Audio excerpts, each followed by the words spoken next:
we want that innovation happening here in the United States, and I think it now will happen in the United States because President Trump has declared that the U.S. must be the crypto capital of the world. Crypto czar David Sachs has just revealed what U.S. Bitcoin holders can expect over Trump's next 4 years, this coming directly after Trump signed the official crypto executive order. This is the crypto EO. We're going to be forming an internal working group to make America the world capital in crypto under your leadership. Which is really going up, right? Absolutely. Click the like button if you appreciate these daily updates. And David Sachs explains what this crypto executive order actually means. Donald Trump said on July 27th that he would stop federal agencies from targeting the crypto industry. He made good on that promise today, right? Yeah, absolutely. I mean, President Trump campaigned to be the first crypto president. He gave a now famous speech in Nashville where he described how he was going to change the regulatory environment for crypto.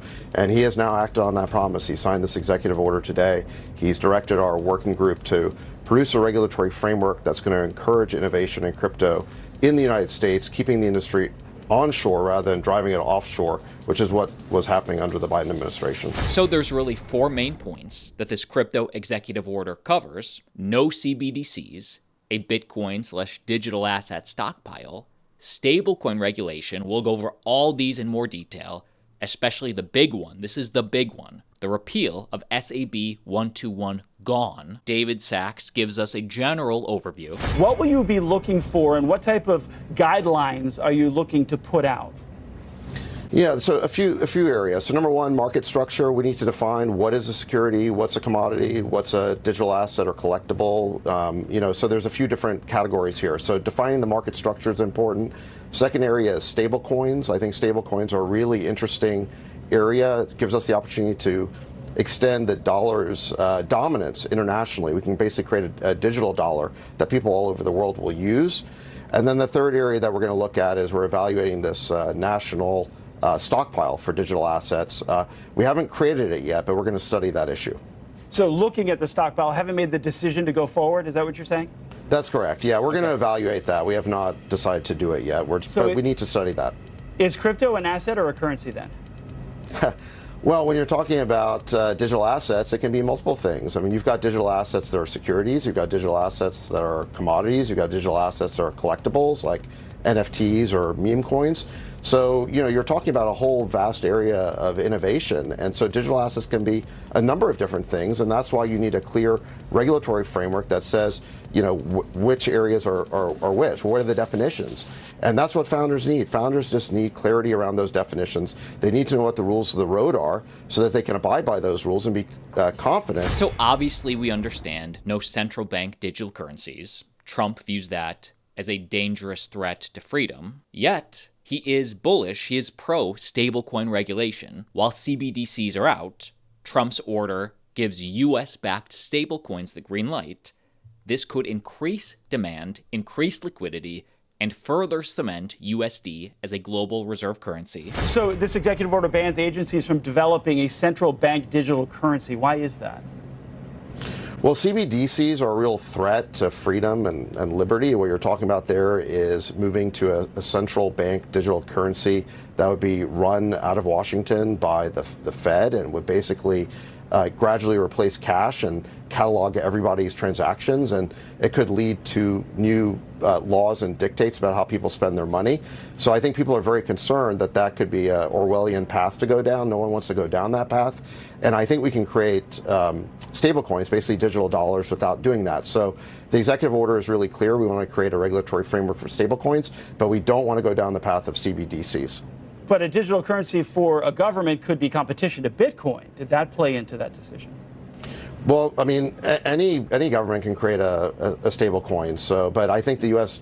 Dollar is already the world's reserve currency. So I'm not really worried about competition there. I just want to extend, or I believe that what we should be doing is extending the dollar's dominance into digital areas, extend it online.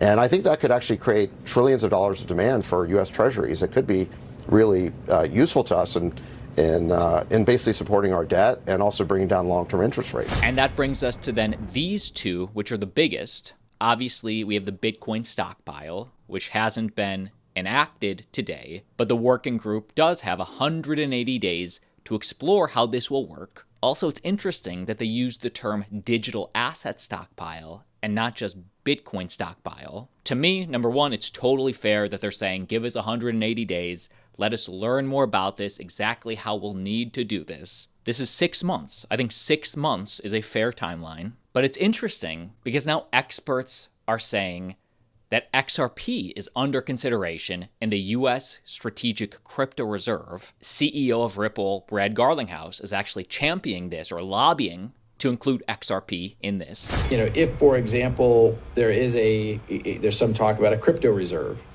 I think that would end up including Bitcoin and other technologies, which, frankly, just makes sense from a diversification point of view. Some people are also suspecting that Made in America altcoin Ondo would get added. Also, the acting chairman of the CFTC is about to speak at the Ondo conference. Very interesting. Me personally, I hold Ondo. I hold altcoins, but I think it truly should just be Bitcoin, a Bitcoin national stockpile, because Bitcoin is digital gold. These others could very well be the infrastructure for the new internet, but it's just way too speculative right now. It's just way too early. Bitcoin is more established. I think keep that as the stockpile because it's more decentralized, because it is the most censorship resistant. And then maybe retake a look at these other major altcoins in 4 more years or 8 more years. Also, by the way, this could be the U.S. national digital asset stockpile. These are the cryptos the United States government already owns. You can see it's 98% Bitcoin, then second most Ethereum, and then Tether. But 98% Bitcoin, this is what has been confiscated over the years. But I don't really know if Sandbox would be on our national reserve. That being said, it doesn't matter what I think or what you think. They have 180 days, and they're looking at a digital asset stockpile, which could be just Bitcoin. And the biggest update to this crypto executive order, and what I think will have the biggest impact in this short term, this next year, SAB 121 has been repealed. By the way, quick 15-second thank you for sponsor for today's video, Fold. Personal finance tip number 21. If you want to stack Bitcoin every day with every purchase, download the Fold app. Get the Fold card. I have it. This is the ultimate Bitcoin app. You earn so much passive Bitcoin using this app. This is the ultimate personal finance app for Bitcoin believers. Scan the QR code or see my link below. SAB 121 has been repealed, meaning banks can now custody cryptocurrency. And now we're hearing, which I've heard couple times now in backroom conversations, that day one SAB 121 is going away, and that is a major catalyst for Bitcoin. Crypto asset manager Eric Weiss explains just how big this is. I think that Bitcoin can probably get to 500,000 on its own without SAB 121 going away, but it's SAB 121 going away that really makes the upside unlimited, because you really do need to be able to borrow against your Bitcoin and not have to sell it to do the things you want to do in life in order for this asset to really explode. If perfect analogy would be homes, right?